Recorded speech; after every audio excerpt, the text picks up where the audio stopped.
this test that you guys have come up with is really cool. I mean, it's fun to see what the cars can actually do. It's not to step on the magazines of the era, but back then testing was so horrifically unscientific. You know, muscle cars are mythical. They have these legends around them. Nothing was ever as fast as, say, a big block Chevelle or a Hemi Challenger. Well, is that actually the case? The factories were known to throw test cars at them that may have been a little bit lighter, you know, may not have had soundproofing, may have had a little bit of port work done to the heads. It's fun that you guys are actually taking 7 cars that were at Legendary Motor Cars. And you're going to actually put them to the test and see what the cars actually did. Any one of the 7 competitors could be a winner if you pick the right magazines. The cars have legends that are going to be very, very hard to live up to. So it's going to be fun to see where they actually stand. This portion of the Dream Car Garage Muscle Car Shootout is brought to you by Year One, your restoration and performance headquarters. So, why the 0 to 60 test? Probably because the speed limit was 60 miles an hour as the Enthusiast magazine started up. That index number, 0 to 60, became very important. And with the use of this little device, we'll figure out how that's actually done. Now, just... don't worry about it. Used it lots, works great.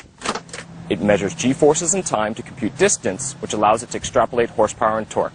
This allows the user to gauge the benefits of any performance modifications that they've made. Now, Peter's going to be driving a lot of different cars in a lot of different scenarios, so to keep things fair, we'll give him 3 runs at each test.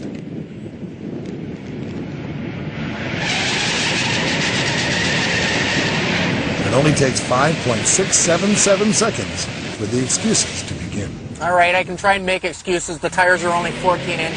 I spun them too much every single time. Now, keep in mind, we're leaving 25 pounds of pressure in the tires the way you would drive it on the street for all the tests. If we drop the pressures way down, maybe it would hook up a little better. And if I had a little more practice, I think I could get it to hook better. But we got 3 runs, that's it.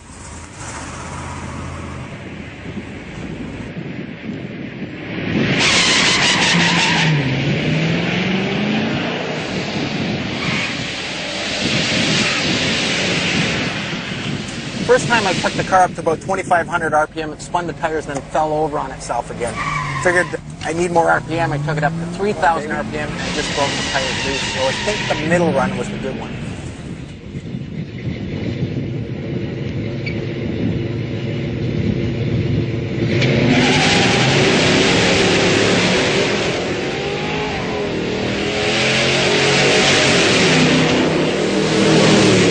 We have 3 runs because the first run I got too much wheel spin. The last run I bogged a little bit off the line. I didn't give it enough gas. The middle one I think we got it pretty much right, hooked up, worked pretty good.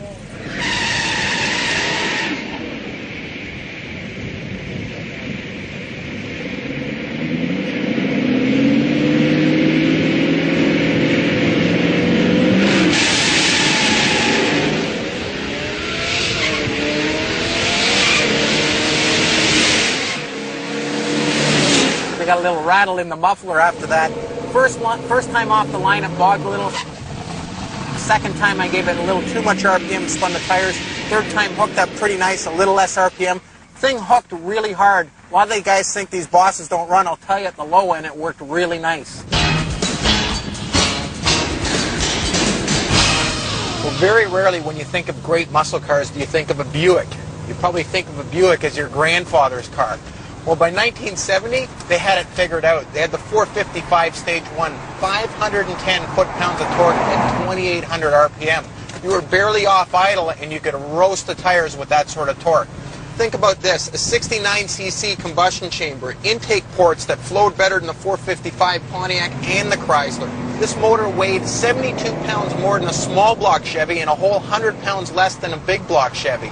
The quadrijet carburetor, 730 CFM. Intake valves on the motor, 2 12-inch intake, a 175 exhaust with great flowing heads. The combustion chamber was also designed, he was one of the first guys that understood how flame propagation worked in the combustion chamber, and he unshrouded the valves, making a very efficient head. These cars weren't lightweight. An automatic weighed 3,800 pounds, a 4-speed weighed 37 and change. Not all GSs had disc brakes, but when you ordered it, you got an 11-inch rotor in the front, which helped haul this car down. Buick Motor Division certainly isn't known for building outrageous performance cars. dealer said, hey, we need a muscle car. We've got to find a body platform. So you had the chassis, you had all the ingredients to build a muscle car. They had the hardware, so why not? It's not too difficult to take it that extra step and jump into the ring. You know, the factory engineers in particular, Buick, did a great job. They built probably one of the best sleepers of all time. Year One's had a fast race for the last 3 years at a Bristol Bash, and Buick's won it every year.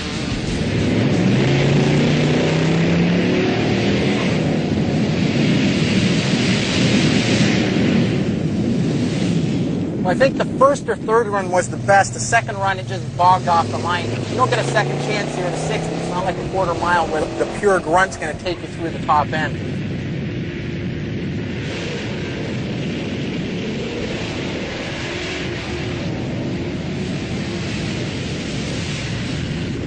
The first run, the car hooked up really nice. I think the 0 to 60 time is going to be good. The second run on the 1-2 shift, it felt like it slipped a little bit, so I'm not going to do a third run. I want to save this car for the quarter mile in the burnout contest.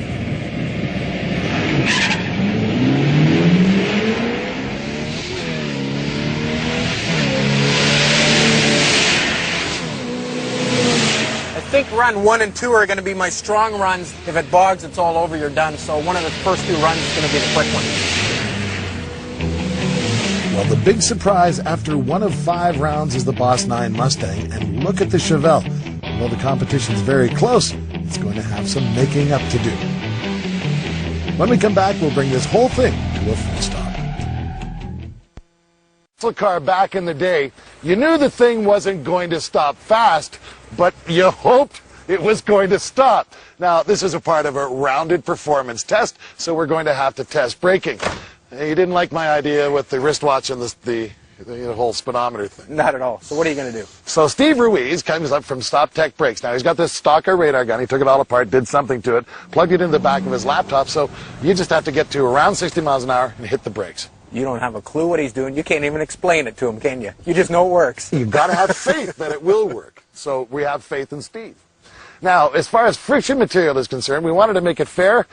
Didn't quite know how, so we went to Paul Fix from Classic Tube. Through these late 60s, early 70s cars, they were all single piston, disc brake calipers up front, drum brakes in the back. But to equalize all these cars, we had to have pads and shoes that were identical. So Satisfied came out with this perfect set for all these cars, custom made. They should perform, as far as braking goes, equivalent. Now, the real test will be whose system is the best as far as GM, Ford, or Chrysler. So basically, Satisfied supplied the brake pads, Paul Fix installed them, Steve Ruiz is setting up the actual test, he knows what he's doing, and you did nothing. So obviously Peter doesn't see the value in a good long nap. Now lest you think that 60 to 0 isn't exciting, take a look at this.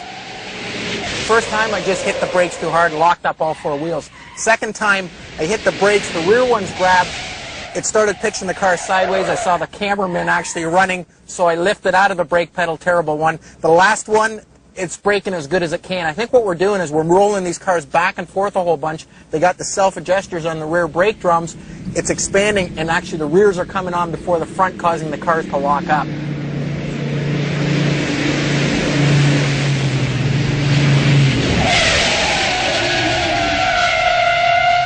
Definitely an exciting car under braking. First time I braked really hard and I could feel the back wheels lock up. The problem with getting the drum brakes to be a balance at their maximum potential to slow the car and not actually lock up. So a lot of the cars were limited in their performance by the rear drum. Dick Teague, the chief styling guy for AMC, decided in '65 that they had to build something with a little bit more performance and a little bit more style. Let's face it, if you had an AMC, you were a little bit different back then. What he came up with is the AMX, which stood for American Motors Experimental. Well, they'd learned from all the other manufacturers, in order to produce a great muscle car, you had to go with a small, fairly lightweight package, put a fairly big motor in it, in this case a 390, 315 horsepower, but it wasn't so much the horsepower number that was impressive, it was the torque number, 425 foot-pounds of torque. As far as suspension went, when you ordered the Go package, you got Cifra springs, you got better shocks, you got disc brakes up front, you got the E70 Redline tires, and you also got the 2 stripes over top of the hood. Not a bad deal for just under 300 bucks. The power plant in this car, most people opted for the 390. It was basically a 343, but a little bit tougher. Forged crank, forged rods, bigger bearings. That helped the high RPM. Well, the AMX, it's one of the lighter weight performers, I think, there. So it's so as far as that goes, it's got plenty of sport to it. I think that will give it an advantage. I mean, simple physics states that if you're trying to accelerate a smaller mass than something else, then it's probably going to accelerate quicker. We'll see how it turns out, but I expect the lightweight will help the AMX both in drag racing and in slalom.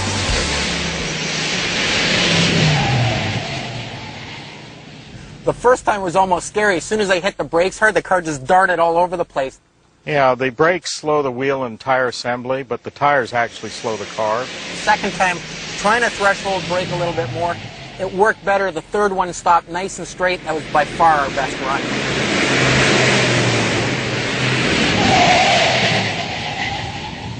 This car under braking, pleasantly surprised. No drama whatsoever.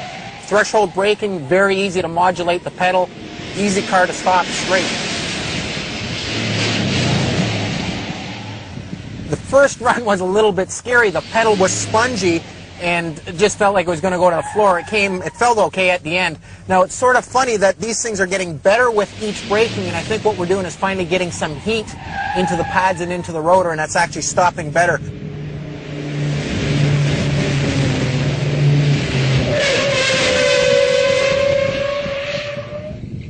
It seems like these brakes get better with every stop, and again, I think we're putting heat into the pads. The other thing is these bias-ply tires tend to really squirm around, so if you start to get them locked up, you're not going to come back. They're not as easy to modulate as a radial tire. The tendency of the drums that it's self-energizing, so it doesn't respond quite as quickly. There's a little hysteresis, so if you reach the limit, you're pretty much stuck there. It doesn't respond and back off of the limit as quickly as this.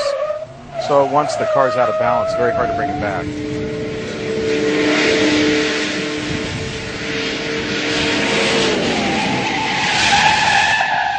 Every time I do this test, I realize 60 miles an hour is pretty fast in one of these old cars to just be slamming on the brakes.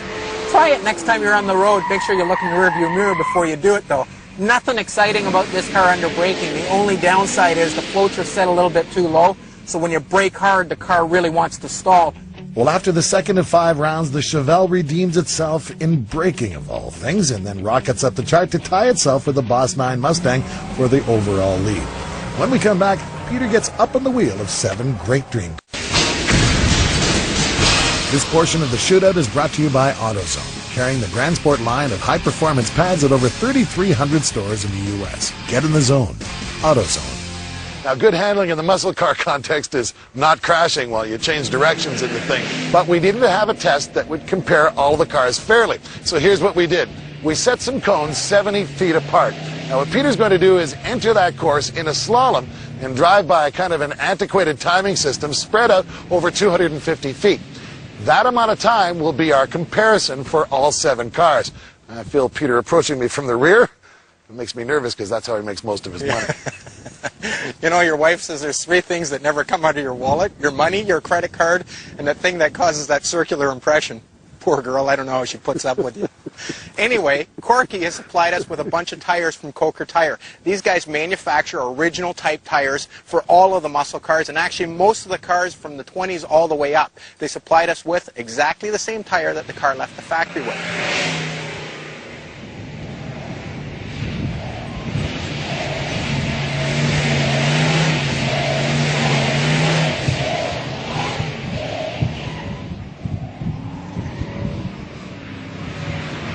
This car is an absolute pig through that course. 3,800 pounds, no power steering. You're one way or you're the other way. You just can't control the car. No fun again through the slalom.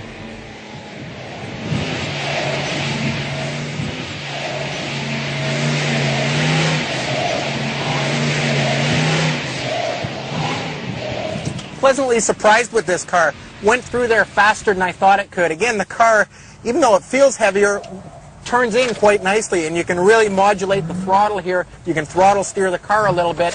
All in all, with the front and rear sway bar, nice car through the pylons.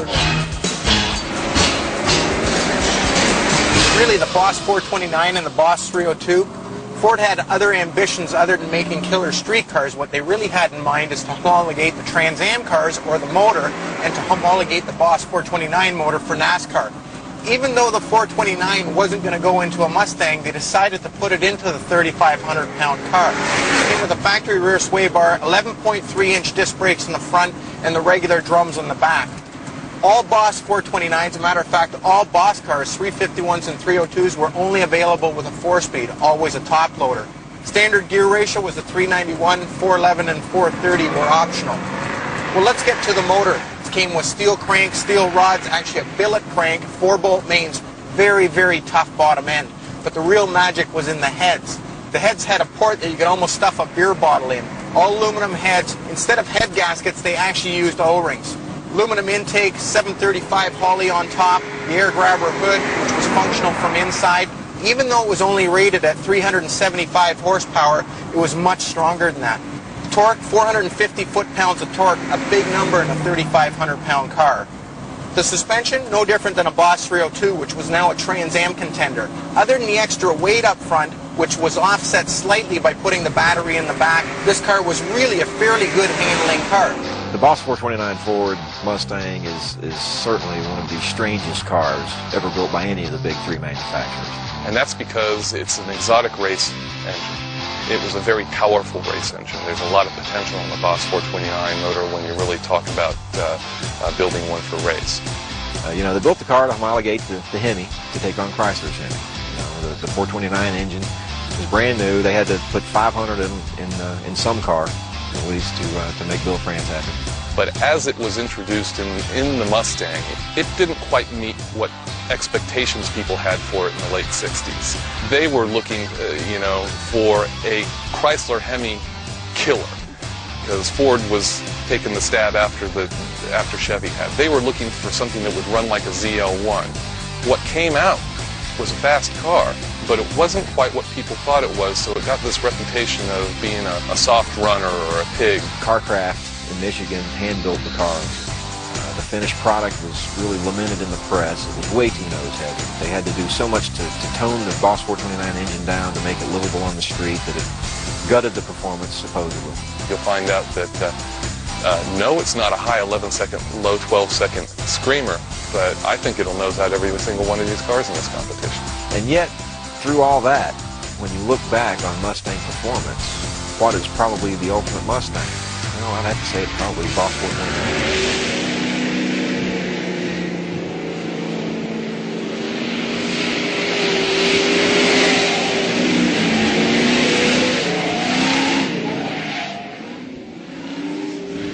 Definitely not the best car around the pylons. The car wants to step out a little, but really easy to throttle steer. Power steering works really nice. So very predictable car, but definitely wants to slide around.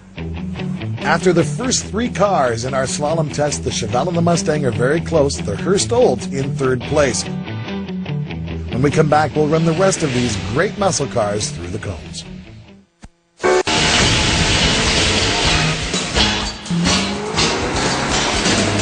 Well, the real thing with any of these muscle cars comes down to the motor. Two options were available in 1969, the Ram Air 3 and the Ram Air 4. As far as transmissions, you could get the 3-speed Hydromatic, or you could get the 4-speed, the M21 or the M20 Muncie. The standard rear end for a Judge was a 355. You could order the Posse. As far as braking power, well, 11.1-inch front rotor did most of the stopping. A 9.5-inch rear drum, it helped a little bit. The 400 Ram Air 3 motor had 10.75 to 1 compression, a hydraulic cam, a D-port head, cast iron intake, and a Rochester Quadrajet. Judge really signifies everything that the GTO stood for. Primarily, that's performance. GTOs were always good performing cars. And the GTO came out early. It's commonly thought of as being the grandfather of the muscle car movement. But they had some really good marketing men behind them. Jim Wangers, of course, is a genius. John DeLorean. Even though he had some hard times later on, of course, DeLorean was a really good car guy. So they pushed the car. A prime example is, of course, the famous Car and Driver cover, GTO versus. I'd say Pontiac really did steal Italy's thunder in taking that, because they applied it to a car that had much more mass appeal and mass accessibility, such that who can afford a Ferrari GTO? The GTO Judge we've got here is a Ram Air 3 model. It's a 366 horse version. Back then, Pontiac had its own powertrains, and they were super smooth running, super torquey. If it was a Ram Air 4 car, it would probably run better. While on paper, it's only a 4 horsepower difference or so. There's a world of difference between a Ram Air 4 and a Ram Air 3. Pontiac just really knocked it out of the park, and they did it from the very first year on forward.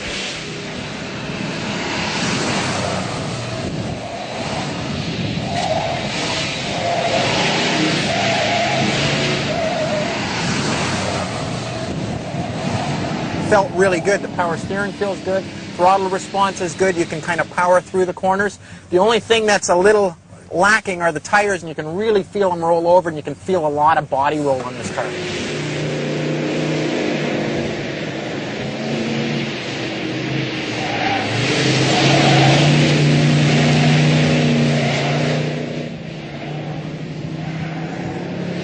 This car is the shocker so far of the whole test in slalom. I can't believe a car this heavy, this car has air conditioning, would go through the pylons the way it did. The way the sway bars work on this car, it stayed fairly level. Nice handling car, and it shouldn't be. It just did.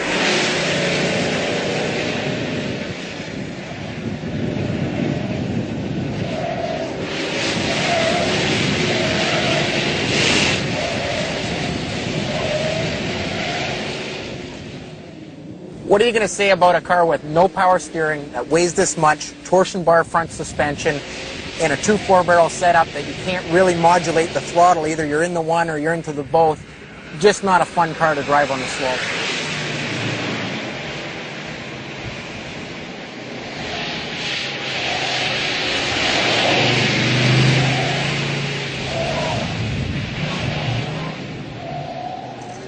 This car is exactly what you'd expect. Short wheelbase, light, nimble car.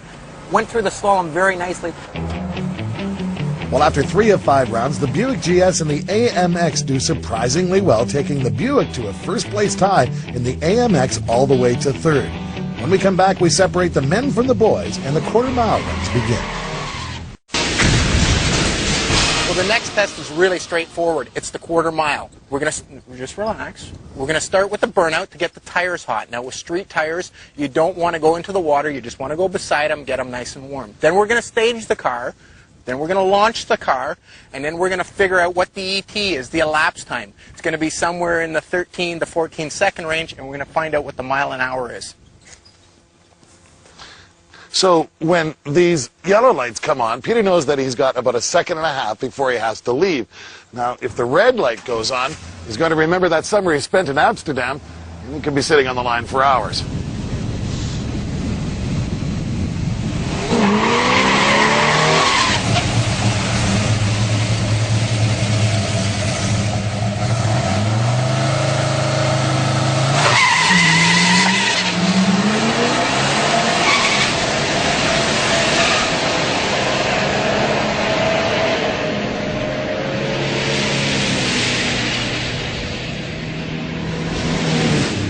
This car performed exactly like I'd expected. Easiest car to shift, nice and strong out of the hole, but compared to the other big block cars here, it just doesn't have the grunt at the top end. I mean, it's still pulling, but not pulling the same as the rest of them.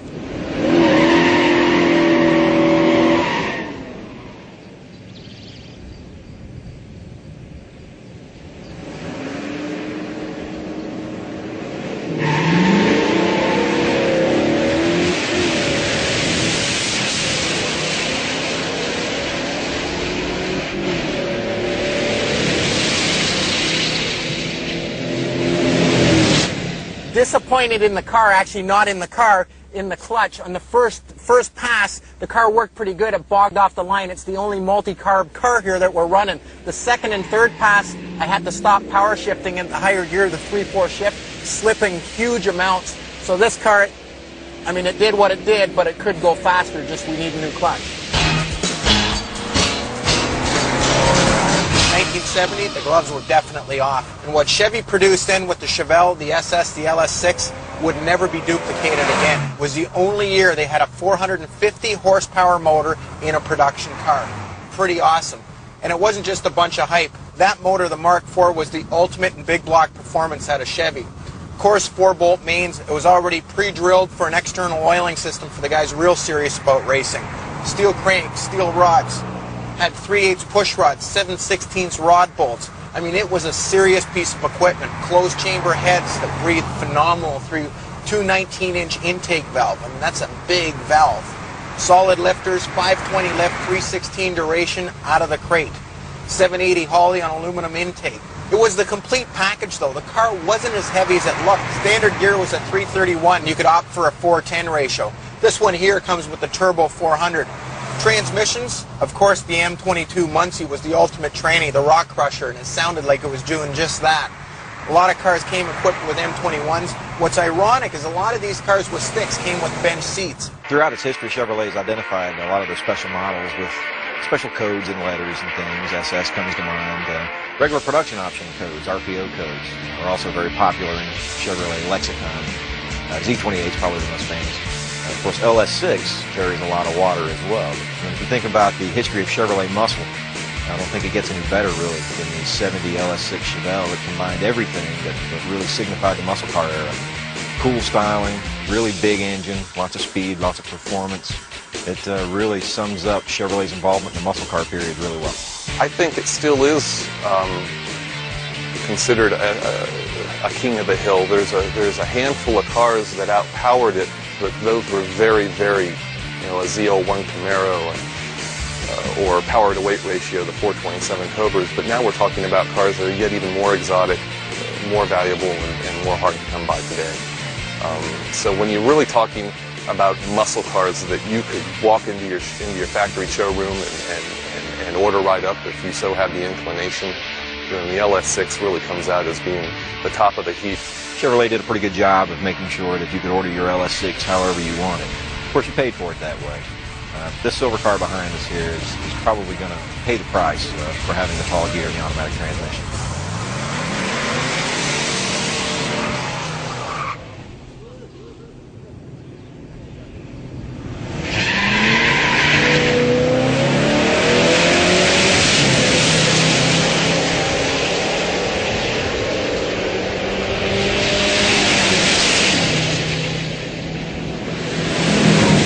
Quite frankly, I'm a little disappointed in the LS6. For starters, I think it's got a 331 gear in this car. With the automatic, it just doesn't pull as hard as a lot of the other LS6s I've driven. First time I spun the tires, that was 100% my fault. Second time, I don't like the shift either in this thing. It's a turbo 400, and the governor is 100% stock. A lot of guys would rework that, so it's shifting kind of at the wrong RPM for drag racing. A little disappointed in this car.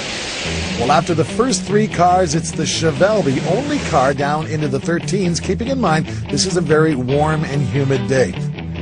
When we come back, we'll run the rest of the cars through 1,320 feet.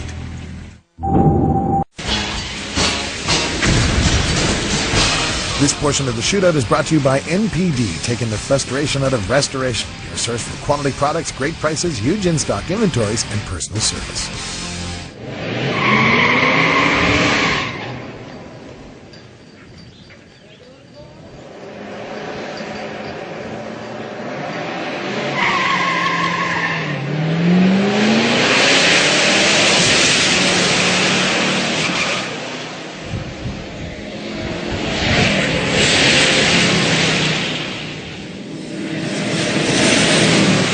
Third one there, I tried heating up the tires a fair bit. I got them a little too hot. The thing kind of bogged after it bit in, and it rolled over on itself, so I think the best run is going to be the second one. That's the winner.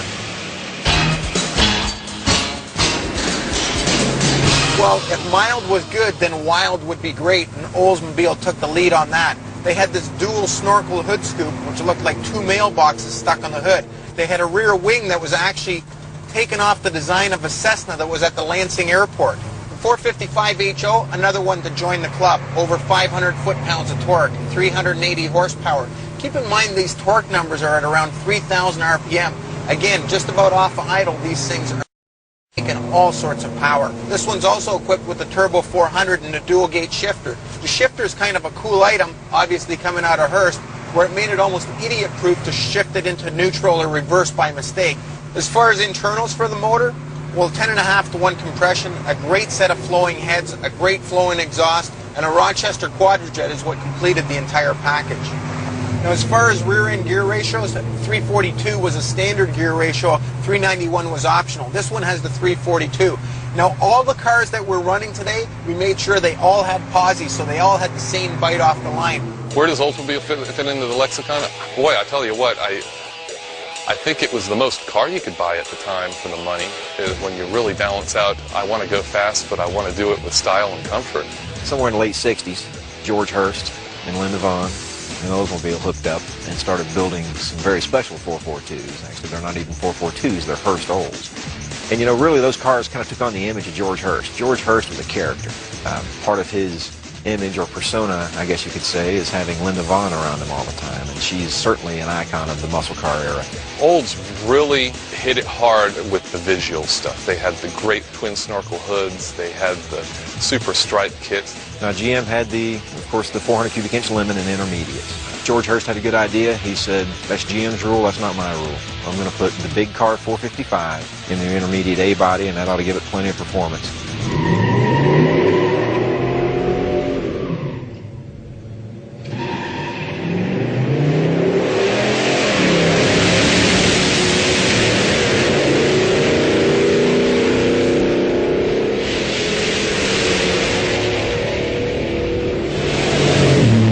I think the first run was the best of the bunch.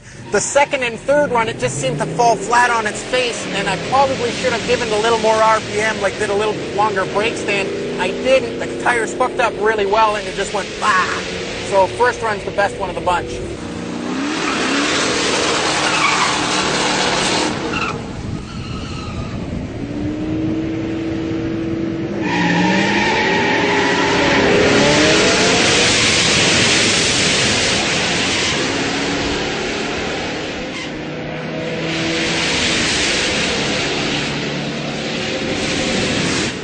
Pleasantly surprised with this car. First two times I lit the tires up a little bit too much. The last time it hooked up just nice. Easy car to power shift. And all those guys that say Boss 9s don't work,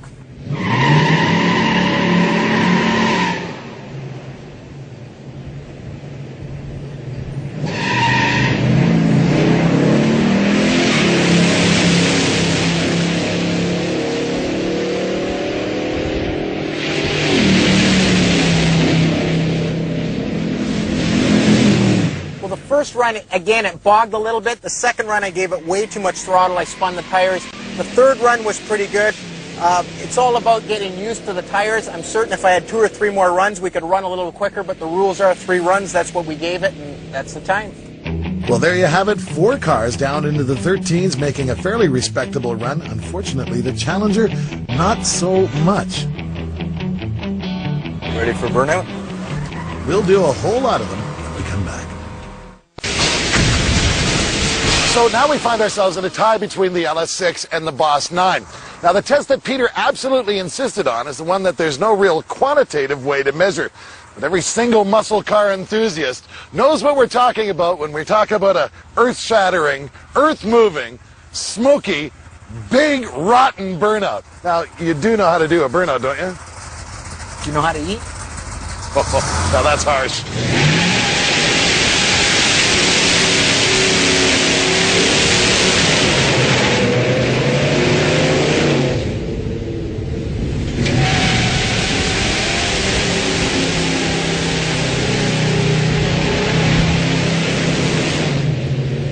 Again, the automatics at a little bit of the disadvantage, trying to get the tires to spin really hard. We can't get it spinning hard enough with the brake stand to start with. If we loosened off the rear shoes, I'm certain we'd do a way better burnout, but we said we're going to test them the way we drive them in all the tests.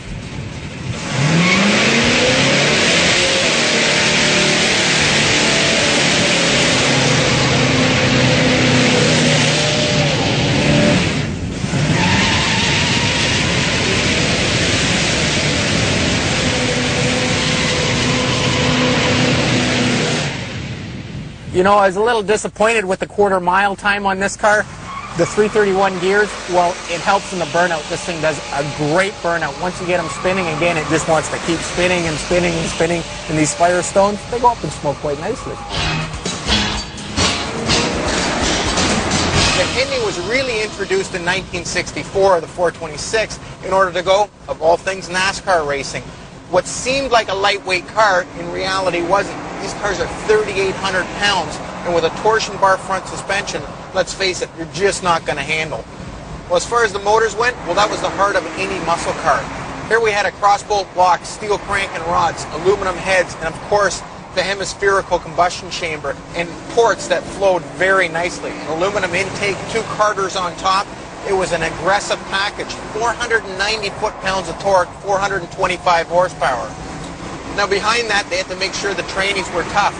You could either get a torque flight, 727, or you could get a stick with the Hurst pistol grip like this car here. Out back, you could get an 8 3/4, or you could get the 9 3/4 Dana 60 rear end.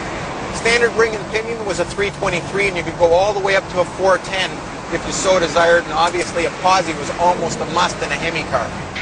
What can you say about the term Hemi? I mean, it's just magic. It still survives today. It's one of those iconic words that came from the muscle car era that people who don't even really know muscle cars seem to know on their back of their head means performance. There's just no getting around the fact, that the term Hemi has so much weight behind it.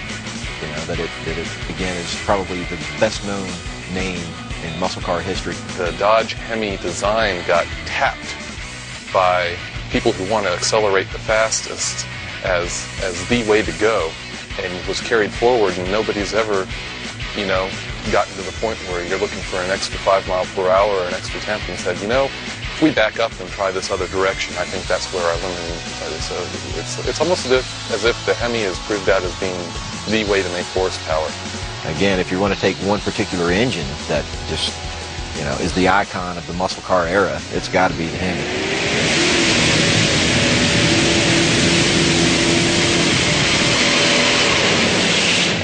Well, we said we were going to do a real-life test. The clutch is almost out of this car. I knew I had to dump the clutch high enough to get them spinning, but I didn't want to take the clutch right out of it. Did a really good burnout, but unfortunately, with all the other things going on with this car, I feel sorry this car hasn't been done justice for the simple fact the clutch is slipping so bad.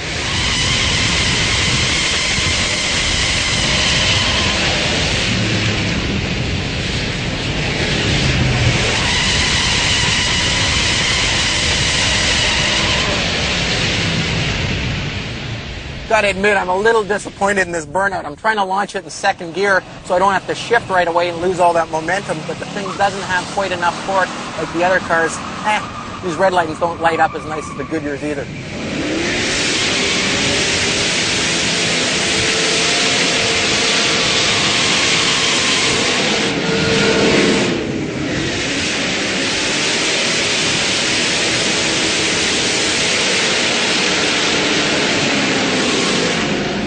No doubt this car did the best burnout.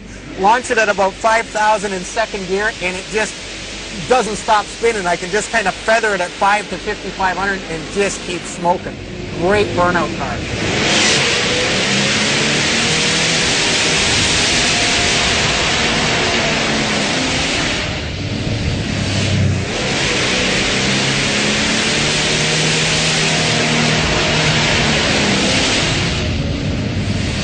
Like the Firestones light up a little earlier, a little quicker than the Goodyears. No problem roasting the tires, and like all the sticks, we're doing the burnout out of second gear.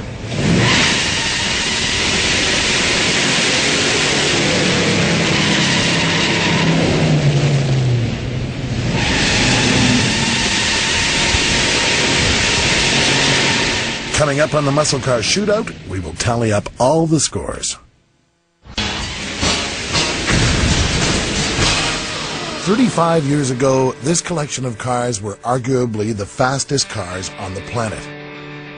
Are they still the fastest? No, and not by a long shot, yet the legend of the American muscle car is stronger now than ever. And why is that? Because those of us who were around at the birth of this era of muscle witnessed something that will never ever happen again in the automotive industry. With 7 manufacturers participating in a King of the Hill competition, the beneficiary was the average Joe who could walk into a showroom at age of 19 or 20 and actually have the wherewithal to buy one of these weapons, which had few equals in the day. 5 of 7 of these cars have as much as 426 cubic inches of displacement or more. Gas was cheap back in the day, and that is exactly the basis on which we tested these cars. Now, the guys from Legendary didn't tweak these cars. They delivered them the same way they'd been delivered from the showroom back in the day. Peter definitely beat on these cars is if they still cost about $5,000, not 20 or 30 times that amount. This is the real deal. We tested these cars hard. So in real time, at the end of the Dream Car Garage Muscle Car Shootout, based on the burnout alone, the tie between the Chevelle and the Mustang, for your money? Got to be the Boss 429. All day this car performed 100%. When it came to the burnout, this thing just lit up the tires. It was the most fun to drive out of all of the cars. Shifted beautifully. The car worked very, very nicely from start to finish. Chevelle second. A lot of Chevy guys there, LS6 guys, are going to be disappointed. We haven't cheated anything. We haven't changed tire pressures. We haven't cheated the governors. We haven't reworked carburetors. We haven't unhooked sway bars. You know, a lot of these guys in the supercar shootouts are doing a bunch of things to make these cars run. This is the way the cars left the factory. These are the results. For my money, the Boss 429 wins. And keep in mind that we used an absolutely average driver for all of this. So the Boss 429, I'm going to take the side of the Chevy things. And remember, all of you Mopar guys, it's Peter at dreamcargarage.com. All right, we'll see you next time. Thanks. I'd have to pick the Hearst Olds. It's a 1970 LS6 Chevelle. 69 Boss 429. GTO is kind of the granddaddy of the muscle cars. 70 LS6 Chevelle. Probably the 70 Buick GS. Well, I guess Hemi's got the name. 69 Boss 429 Mustang. I'm going to predict that the Olds is going to clean up pretty good. The Hemi Challenger. The GTO Judge 69. I'm going to have to probably pick the AMX. Now you can own a copy of the Muscle Car Shootout on DVD for $24.95. Go to dreamcargarage.com or this 1-800 number. An extended version plus stuff we can't show you on TV.